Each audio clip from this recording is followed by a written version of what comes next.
और इस एग्ज़ाम के बारे में जो चीज़ें मुझे 1-2 साल में समझ में आई हैं, वो कुछ चीज़ें मैं आपसे शेयर करना चाहती हूँ। सबसे पहली चीज़ जो पहले जय और रचना हम दोनों बोल चुके हैं कि consistency.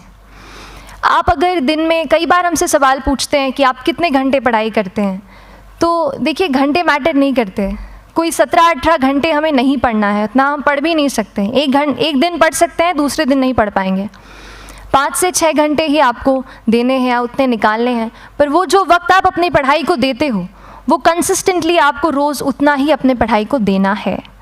Consistency is the key, that is the first and the most important thing जो आपको ध्यान में रखनी है।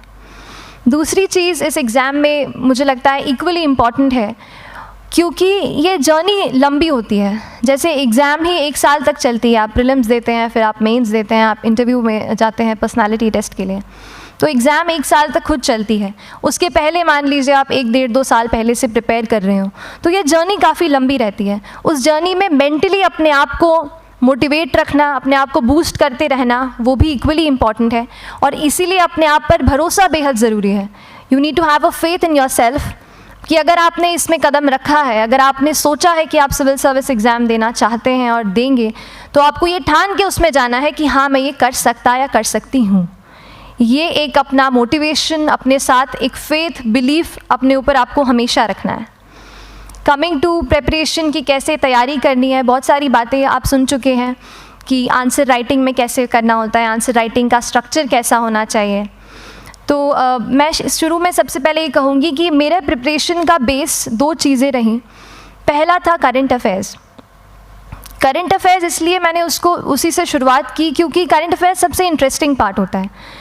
कई बार आपको हिस्ट्री कभी बोरिंग लगेगी, कई बार आपको लगेगा ज्योग्राफी इतना, कभी हर किसी के अपने अपने फेवरेट्स होते हैं। तो मुझे वो 2 सब्जेक्ट्स लगते थे कि यार इतना मन नहीं करता है, लेकिन न्यूज़पेपर्स और करंट अफेयर्स में जो भी नया चल रहा है वो मुझे हमेशा इंटरेस्टिंग लगता था। इंटरनेशनल रिलेशंस में क्या हो रहा है, क्या सोशल रियलिटीज़ हैं, कहाँ क्या हुआ, उसका क्या इम्पैक्ट पड़ेगा एडमिनिस्ट्रेशन पे और हमारे कंट्री पे, तो उसको आप अपना एक बेस बना सकते हो।